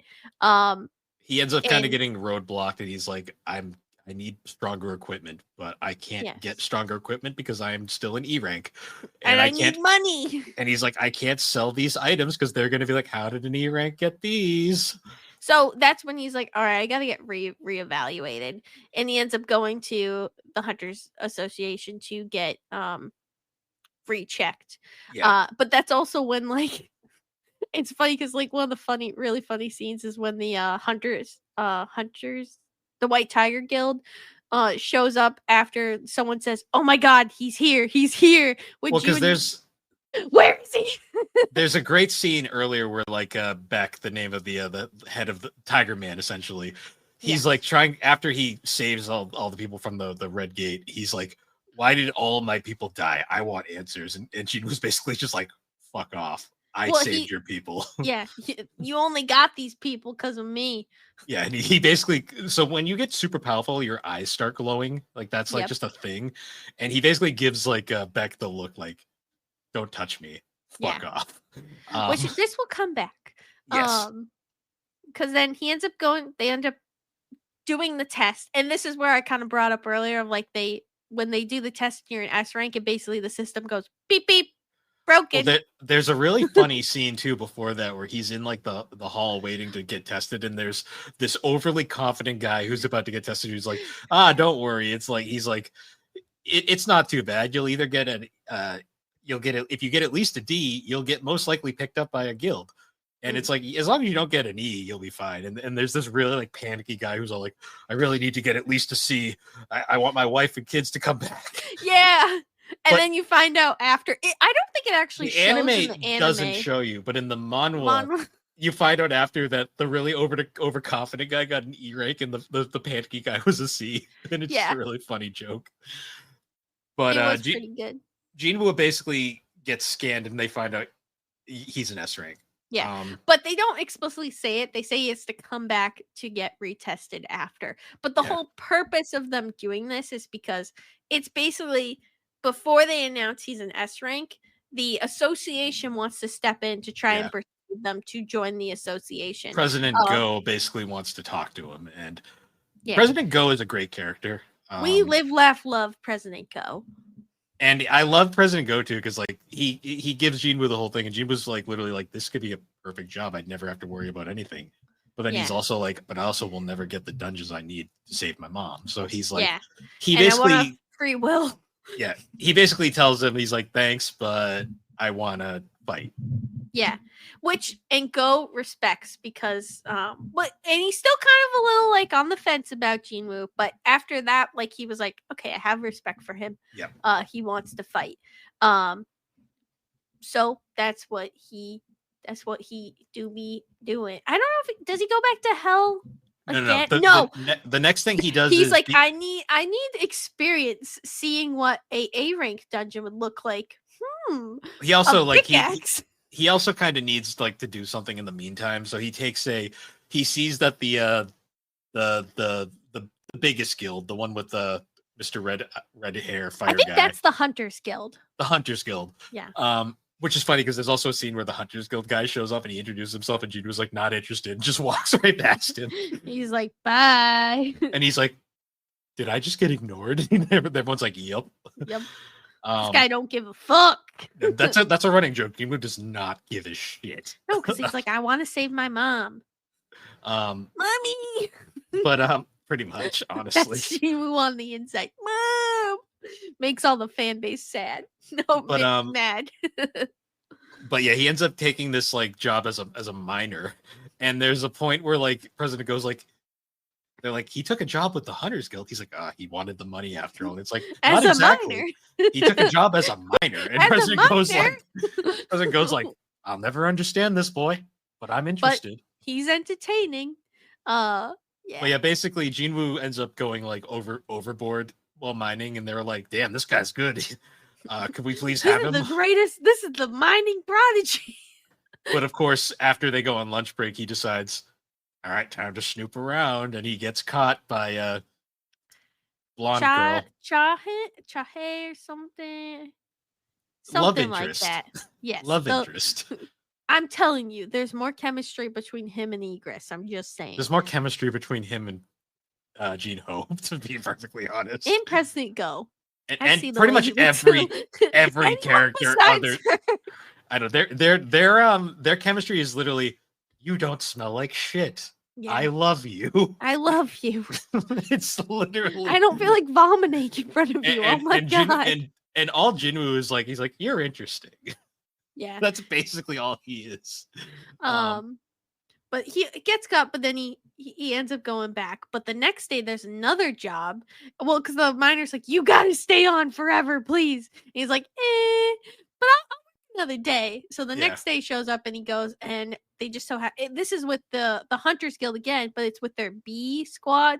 They're basically so powerful, they have another guild of people who could honestly be their own guild. Yeah. Like and they even say like if these guys were at any other guild, they would be like running or that's just how good the Hunters Guild is. And I love this team, by the way, like the B squad. Like they are like, because like the guy leading it, he's kind of like training to be like a leader. And like the thing is like there's so many moments where you're like, oh no, is he gonna make the like shitty scumbag decision? And then he ends up being a really good guy. And yeah, he's a great leader. That's also what makes you really love this arc, is because you love the team aspect, and he's a really good leader.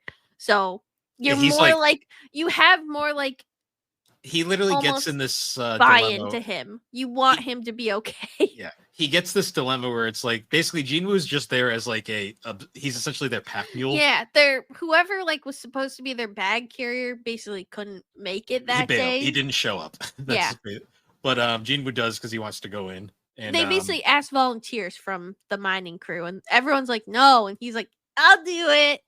I want experience. but what happens is this dungeon is actually more powerful than they thought. I wonder if it's a setup from the system. Yeah, I know, right? It didn't go red, so it wasn't a like surprise, but like No, essentially yeah. they realized they're very like But it not is prepared. suspicious how like it was a B rank dungeon, and then suddenly it turned into a high A rank dungeon. I'm Yeah, just saying. because there's like a point where like there's the team is really struggling, and Jinwoo basically like does his stealth shit, and he's like, "All right, I'm gonna make sure these guys live because they're all good people." Yeah. Well, they end up being faced with I think it was high orcs. Yeah. Which are like not the level of monsters they were expecting.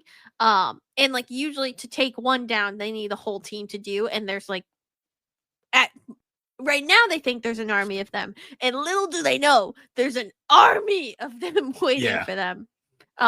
Because basically they end up going, Jinwoo helps. Some of the people are like, I see what you did there, but I'm not gonna say anything. Yeah, I'm not gonna question it because you scare me, but also B, I'm sure you have your reasons. But there's also they try to leave. What's another cool scene though is you really see how powerful this team is because you actually see like what an A rank healer can actually do. Like, yeah, there's a like, point where one of the guys regenerate like your arm. Like, because one of the guys literally gets his arm like sliced off, and she just makes him a new arm, which is crazy. Because while she's doing that, there's a orc about to kill her, and then Jinwoo just fucking rips its spine out, and she's like, "Yeah." She's like, "What the fuck did I just see?" She's like, "All right, I guess he's dead now." There's also this really sad point though, where like basically the leader he gets put in this conundrum where he's like, "We're not strong enough," and he's like, "I could go ahead." He's like, "I could go ahead, and this would look really good for me." But I also don't want to risk the people I care about. Yeah, so he makes that tough decision. He's like, "All right, we'll head back." But then everyone is all in favor for it, and they're all like, "Good decision, sir." Yeah. But they get there and it's denied. There's a force field in front of it, and when the mages try and barrier, when the mages try and like get rid of the barrier, basically curses them because that's how freaking strong it is, and they realize quickly that this is not a normal dungeon. And like an army of high orcs appear, and one of them ends up talking to them through someone else is talking through that orc is basically like, come along.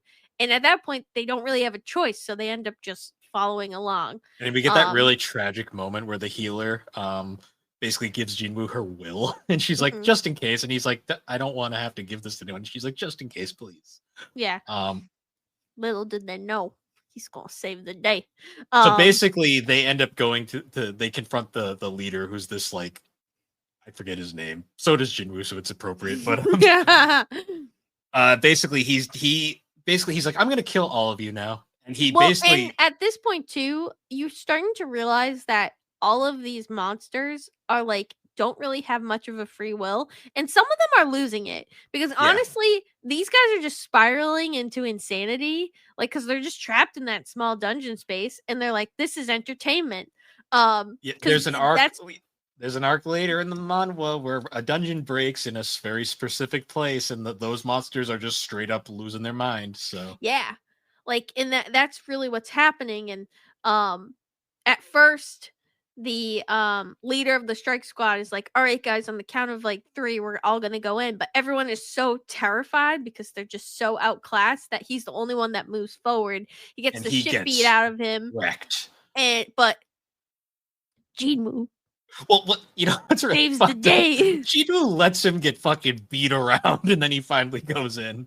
Well, because he's probably contemplating. He's like, fuck, I wasn't supposed to do this. I was just supposed to observe. But he's like, I need to step in at that point. And he saves them. And basically, like, looks at him with, like, the scary, like, glowing eyes. And is like, you want me to save everyone?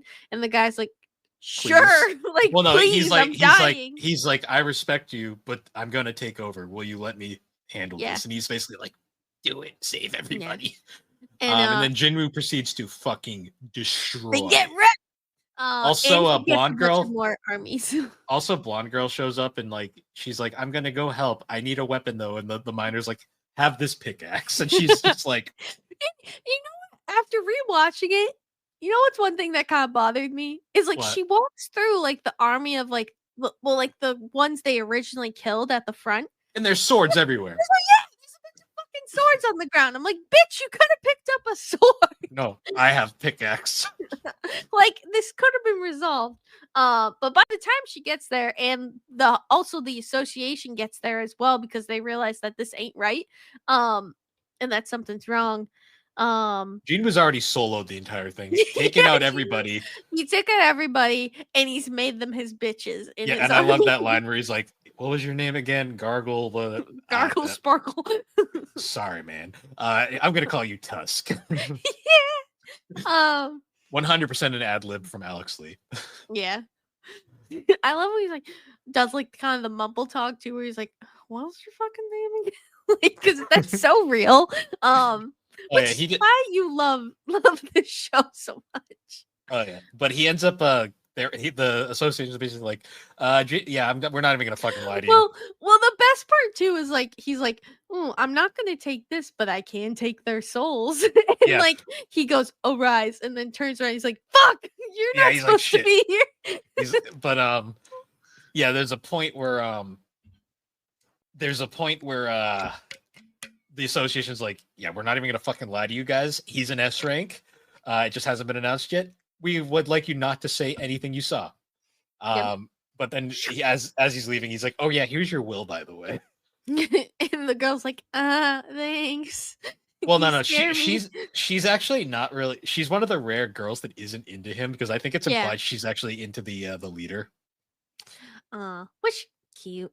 Yeah, and he like thanks him too. And I do like Jin Woo's like, I'm not gonna steal their loot because this is theirs, but I am gonna steal taking these their souls. souls. And also he did forget one of the orcs. Well, we'll he get to that launched later. into the We'll get to sea that lake. later because it gets brought up. But also my favorite line is he just like walks past the blonde girl, and they're all like, "Oh, ma'am, you're here. Is that a pickaxe?" And she's just like, "Did I look weird?" Did I look dumb? I'm like, he didn't fucking notice you at all, bitch. Calm down. Like, And then after that, the next thing is like he ends up going to the association, gets reevaluated, and they're like, there's "Fuck, also this guy's really strong." there's also this douchey actor there who's like getting evaluated. He's basically an actor in a scandal, and he's going to use becoming a hunter to get out of the scandal. I also love how like the author put this scene in just to basically fuck with this guy, because Yeah. he's not important. He shows up maybe like 2 other times, but it was really just like Regine would just shit on this day. And the best part is Jinwoo doesn't even try to. Jinwoo's literally like, I'm Yeah, supposed it's to just like rude. He's like, "I'm just trying to. I have an appointment. I need to get in." And then like a Go comes out, and he's just like, "Get the fuck off my stairs. Your conference isn't until a half hour." Yeah. Which is great too. And then he goes in, and of course he gets evaluated. And the Tigers and the Hunters Guild are both there because one are like, "Thanks for saving our guilds," but also, "How fucking strong are you?" And then they feel it, and they're like, "Fuck." My favorite part too is Jinwoo still is trying to hide how strong he is, and Go's just like, "You're not gonna hide from us, He's are like, you?" And he's like, "Okay." And he showcases his full power, and they're just like, "Fuck." Well, and that's also like the first time where someone got the hint that like, okay, this guy's not normal, because the leader of the White Tiger Guild is like, how'd this guy get stronger? Like he can vehemently feel that when he touched his shoulder the last time to versus this interaction, it's completely different.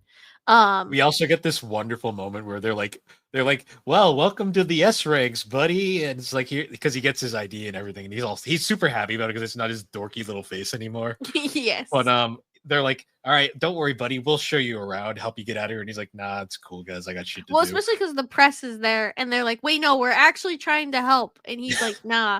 And then like immediately comes out, he's like, "Why are there all these cameras?" And I'm like, "You fucking idiot! They were there before." My favorite part though is after he's getting like all the pictures and the media's covering it, we cut to Gina in school, and Gina and her friend are like, she's like, "Gina, look, is that your brother?" Because the whole time she's like shoving Gina, and Gina's like, "Stop shaking me. I'm trying to not care." Yeah. And then she's like, "What? Jinwoo?" She's like, "Why is my brother on TV?" And it's announced to the world that he's the next Korea's 10th S rank hunter. And the two guys are like, "All right, don't worry, we'll help you get out of this." And he's like, "Nah, don't worry about it." And he just fucking jumps across the audience and just wanders off. And they're just like, he can move that fast too. He's like, what the fuck is up with this guy? And then after that, he goes back to hell. Well, he sells some shit and he goes back to hell. Yeah, he's And then originally going to sell this orb that's like really powerful, and he's like contemplating selling it, but then he finds out he can just sell the weapons he got in the store for like a shit ton of money, and they're like, wow. stonks. My favorite is like, it's like, wow, this is like exquisite craftsmanship. I can give you this. And he's like, I'm sure it was worth a lot to get. And he's like, no, I actually got it on sale in the system store. But they don't need to know that. And then he goes back to hell. He meets one of the best characters. Isol, the poor Isol. character that has like another character, one of the many characters that gets the hots for Jinwoo. Yes. My favorite line too is guiding him through hell. She tries to kill him, and then she's like, I didn't mean it, I'm sorry. And then tries to kill him again, and he's just like looking at her like, didn't I just tell you? She's like, I didn't mean it, I swear. Bitch, you do it again, you dead. And trust me, I can kill you. But before he goes off on this dungeon raid, there's a whole scene too where because Gina's like hiding in the apartment because the media won't leave. And she's like, she literally turns to her brother and goes, you suck. She's like, why the fuck did you do this? And he's like, I didn't do anything. And that's also the great scene though where Jinho shows up and he's like, hey bud, can I chill the night? And in the manhwa, he shuts the door on him and says, fuck off. But in the anime, he lets him stay. But basically, he also gives he gives Gina the shadows here because that's what the line where he's like, wait, wasn't there 4 of you guys? Yeah. And he's like, he leaves them to start patrolling the neighborhood and to protect Gina. He gives the 3 strongest. And this also will come back in because in the after much later. Well, no, I was gonna say at the end of this arc, him releasing the soldiers. Well, yes, but the ones he puts in Gino we don't actually get. We don't get resolved on until much later. But he goes through hell, defeats all the other different levels, defeats the final boss, and then gets a dragon. Oh, it's not a dragon. It's a shadow dragon. No, what's the name of it? Because it's not a dragon. Kaisel. No, but what is it? It's a wyvern or something. A wyvern. That's it. Yeah. He gets the wyvern, but he also gets the new skill Shadow Exchange, where he can switch spots with that. We also get that wonderful scene though, where like he's talking to Isol's father to get him to let her be his guide, and he's like, "Oh, by the way, can I borrow your daughter for a bit?" And he like puts his arm around her, and the dad's all like, "What?" And he's like, "Oh no, not like that. I meant I want to use her as a guide." It's like could have phrased that better there, Jinwoo. Yes. But yeah, he ends up getting Shadow Exchange, which lets him swap places with any shadow, and it's really funny because Isol's all like, "We have to have this big celebration," and he's like, "Nah, bitch." He's like, "Nah, I gotta go." Well, because one, he also creates the elixir of life, and he's like, "I gotta go and save my mom." So he's just like itching to go because he basically wants to bring his mom back to life. Very understandable. And then this is the scene where a bunch of the fan base threw a temper tantrum because, oh my god, his mom, who was basically dead, came back to life, and he cried. Oh my god! Like Alex Lee fucking steals the show on this scene. By the way, also they just because both of us read the manhwa. The amount of emotion that you felt during that episode versus reading the manhwa, completely different. The anime very much elevated that scene and just made it very realistic because, like, I'm sorry, but I think any of us in that situation would also be sobbing our fucking eyes out if our mom came back to life, because there was also a risk that it wouldn't even work. And he was because it also praying. It shows moments too from the past where like Jinwoo accidentally spilled like boiling hot water on her. Yeah. So she has this like massive scar that's like kind of hidden. And one thing that showcases that the potion works is the scar goes away, and she's all gaunt because she's been laying there for God knows how long. Yeah. And it like her body just kind of gets restored, and it doesn't look like she's gonna wake up at first. So we get like he's kind of just like contemplating in despair, and then it cuts to like this like magic cut, and then she's all of a sudden awake. And God, the feels. Yeah. But you know what the worst part is? Anyone who complained, fuck you. Like you don't have any emotions. Yeah. I will say because I watched this in both the sub and the dub because I was curious because I Mm, know the sub was what people were complaining about. I will admit Alex Lee handled it a lot better because he really projected that emotion. mm, Um, understandable. but then it cuts to like the next day where they're like the hospital staff's like, how is this woman? How can we let this woman out? She's been in a coma for years, but she made a miraculous discovery. And in the manhwa, they're like, we need to test her. And they're like, we can't. He's like, why? Because it's Sung Jin Woo's mother, Mother, and they're like, just like, oh okay. fuck. All right, we're not gonna mess with that. And Also, then another scene that's super emotional is via Gina's whole reunion, yes, Gina's reaction to it, and which then is so also much emotion. more emotional in the manhwa. I mean, in the anime than it was in the manhwa. And then an even more emotional scene is their reaction to the apartment after Oh, Gina destroyed it. oh yeah, because Gina's been on her own for like about like a couple of weeks, and they show up, and it's just a shithole because typical high school girl just doesn't Home Alone doesn't clean. I guess I don't know. Yeah. But like Gina's line, he's like, Gina, I left you alone for 2 weeks, and he just grabs her What the fuck? face. I love her But laugh. then the mom is just like, it's all Hey, right. I gotta clean because I've been doing nothing for years. Yeah. I love Gina's laugh there though. She's like, and I'm in danger. then he just like grabs her face, and it's like the anime like face like smush. he's Yeah. like he's like smush. But We are running out of time, so we might have to kind of bounce yeah, through the rest of it a little faster. But basically basically, they'll the ending is leading up to Jeju Island, which the Japan hunters are coming over to help support and basically try and finish the raid. But plot twist, they're also trying to basically say, "Fuck you, Korea! We're gonna kill all your S rank hunters, yay!" Which like assholes? Why? yeah, because there's like an entire scene where they have like a battle of the S ranks, and Jinwoo's just kind of there observing, and he mhm, basically wants to fight against their strongest hunter, who's like one of the strongest hunters in the world. mm. And it ends up getting to almost a stalemate to the point where they have to hold him back because they're like, "You guys are gonna fucking kill each other." Yeah. Even though I Even though, truly think that Jinwoo would have killed him. well, Jinwoo was holding back. Like, there's a Yeah. point where Jinwoo flat out goes, "Hey, you gotta lower your bloodlust. The system's starting to take notice." Yeah. And then it leads into the like so one thing that you don't expect is that when it come announces that who's gonna participate in the raid and Jinwoo wasn't listed on it. Yeah, Jinwoo Um, basically said, "Nah." but it's also like what people probably didn't understand because they didn't announce it or anything, but like he just got his mom back. And that's really all he wanted. He Yeah, he didn't did. really want this, but he ends up going to fight out of like a sense of duty and also because like they're gonna fucking die. Yeah, once he realizes how bad it is, because the raid goes very well Mhm. until Baru Biru. wakes up. And because Baru, he starts off as the king ant, and he's like this extremely powerful ant. Yeah. Because the rest of the ants all go down pretty easily. Like Mm.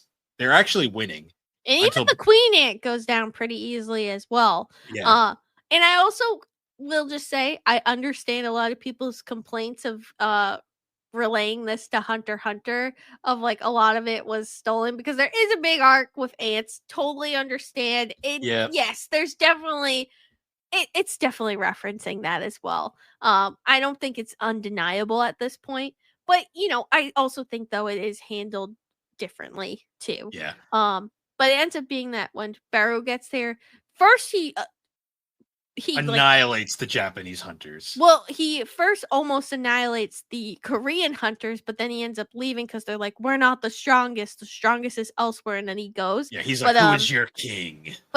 Cha, Blonde I girl, can't. Yeah, blonde girl, basically dead.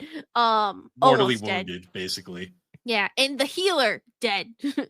Yeah, the Ends up healer gets killing him, fucking his head just bit off, and Baru which is kind of which is gains fucked. sentience Especially from because it. we didn't really get to touch on it, but the healer had retired and had came back to do this as a final mission, kind of as a thank you, because he's very close to the White Tiger Guild.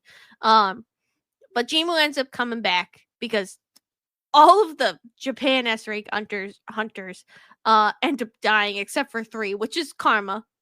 It's karma. You reap what you sow. but Yeah, he realizes that the goth baddie lives. That's like really the only yeah. significant one. Um, and he ends up coming back. He ends up using his shadows to switch places with He just one of them straight that up he hid. shows up and he's like, "All right, guys, I'm on it now." Yeah, and this is one of the best fights, not because of the action, but because of Jinwoo's booty hanging out at one point. You were obsessed with this. That was so fucking funny to me. He's just suffering from high crack. It's a medical condition. What can you say? So fucking funny. No, his pants are falling down. You No, forgot a belt. he's got high crack. He's just got high crack. Anyway, It's okay. best scene. To pause it. I'm sure you can find the timestamp somewhere, but pause it there and you're in for a show. Yeah. But of course, Biru. He ends up defeating Biru, To the and point where Biru is running in fear. yes, which is one of the best scenes, I will say. It just felt real good. Um, And and he ends up, of course, defeating Baru and then raising him as a shadow. And then he finds yes, out, oh, Baru can talk because Baru is that powerful. Because once a shadow yeah, reaches a certain level, they can talk. yes, they can have conversation, And and it's also the first one where we get like there's different statuses for a shadow, oh and I yeah, believe he's like a high general or something. hmm So that also happens. he Um, also raises the healer Yeah. because he Well, needs because to use at first he tries to save blonde girl. We can't remember her name, sorry. At first he tries to save her using potions and then the elixir of life, and nothing's working because she's just almost dead. And the only way to save her was to bring the healer back. And it is like a very hard scene to watch because you're so conflicted because it's not he if he wouldn't want to come back as a one permanent shadow. one scene that I think the manhwa did so much better. Mm. Because in the manhwa, like it's actually a struggle to bring him back. In the anime, he comes Yeah. right back. In the manhwa, he actually it takes 3 attempts. Yeah, because there's like he doesn't like he's like I'm already dead, and he didn't want to be a hunter, and he didn't want to come back, but he's doing it for his friend. Hmm. And what's But he crazy is he gets brought back and he just immediately goes to work. Like Jinwoo doesn't even have to like order him. yeah, and there's a confliction where the White Tiger Guild leader is like, please like release him. And he's like, yeah, I was not going to force him to stay. He's like, Yeah, and you're fine. he lets him go. Which shows that Jinwoo still has his humanity, even though he is slightly losing it in some aspects. But um and after that, they end up getting saved. Well, they end up leaving the island, and Jimu basically handles the rest of the ants Yeah, with the by help of himself. Biru. And then after that, at the funeral, it like goes into conversations of like people going, "He saved the day," but also people like, "Why wasn't he there in the first place?" And there's some conflict, but they go to the funeral, There's some and conflict, but also Jinwoo doesn't give a flying fuck. Jimu doesn't give a fuck. Um, and after the funeral, on his way home, A red gate shows up. well, no, red gate. At first, it's just a gate in the highway, and he's talking to Go on the phone, and goes like, he's like, "Oh, you want to go handle that?" And he's like, "Well, you have to have a party." And he's like, "Who the fuck do you think you're talking to, idiot?" He's like, He's I like, "Just am the go do party. it." And he's like, "Oh shit, no." Goes like, Oh yeah, he's he like, goes. "Oh, but you need people." And goes like, he's like, "I am the commission. I Yeah, am the you're right. I forgot about association. that. You fucking idiot. Just And go." he goes in and it immediately turns red and he's like, "Are you fucking kidding me?" He's like, "All right." And then the final credits are just him soloing this dungeon, Yes, which and is it an brings actual back thing in the the last. manhwa. Yes, I actually wasn't sure where they were gonna drop it, but I did like where they were because that dungeon is not like it's pretty inconsequent. Like it's not a huge plot point. It happens. It's more just to show that he can solo a dungeon. Yeah. Um, but I wasn't sure where they were going to stop it, but I thought it was a good stopping point. But I also feel like it was stopped there with the intention of originally they had planned to only have this be like 2 seasons, and I feel like it would have ended of like, okay, he's just going to go solo dungeons now, and that would have been like the ending. Yes. So it makes sense to me why they dropped it there. Um so we probably missed a little bit at the end, but honestly, we recommend going to watch the show. But I think one of the things we can talk about is that like it's is it the most groundbreaking thing we've ever seen? No, but it No. is just a fucking good time. It's just fun, like, cause that's one thing I like. Cause even, like, after watching Made in the Abyss, it kinda made me think of it, like, the soundtrack for Solo Leveling is also really good, That and was the it best just part about seeing that movie in the theaters. yeah, it just works really well, and I feel like it's one of the things that really takes it like, a lot of people call it, like, soul edging, cause it, like, Oh, leaves those you on fucking your seat, cliffhangers. like, Those fucking how cliffhangers.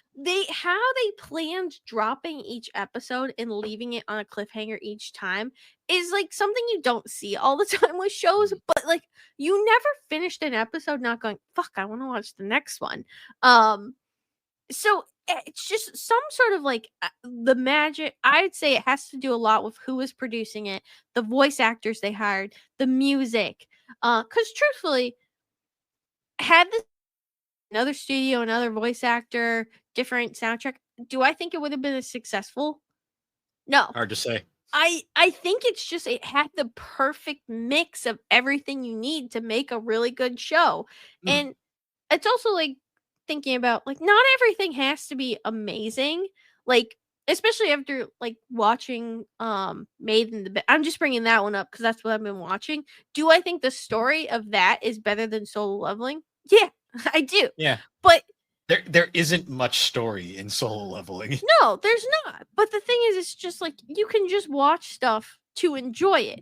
Yes. But that being said, Freerun was robbed, Oh yeah. and I think we can all agree that As I Freerun said, was robbed. the one thing that this anime deserved was voice performance of the year, Alex Lee. Like that was Yes, because he 100%. really does, like, he is Sun Jinwoo, and I hope he doesn't get, like, at least I feel like with anime, it's not as bad when you get written into a certain character archetype. I mean, Yeah, but um he has so many roles across the spectrum. oh, Like yeah, he does, and he has good range too. mm, Um, but I feel like he's forever gonna be Sun Jinwoo. I just yes. forever. That's just who he's gonna be. But yeah, highly recommend it. But we are Yes. coming up on our time limit, Yes, the so tower. I gotta go to bed. yeah, and I have to pee. So once again, It's gonna guys, tinkle.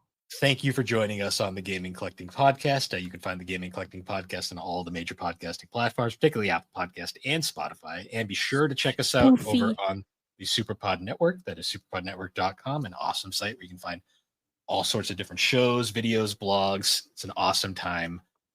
Be sure to check us out there. And Some of my favorite podcasts. Bean Addicts, Bean Dio, okay, and man. Okay, Beaning miss, we need to wrap Beaning this up. You're Collecting. totally stretching this. I'm sorry. I can't resist. Bill, I can't resist being a I have to go to bed, but I also know I have to be a gremlin. It's just part of Okay. my job. But anyways, guys, once again, That's why thank you you for hired joining me. us, and we will see you all Can later. I get a raise?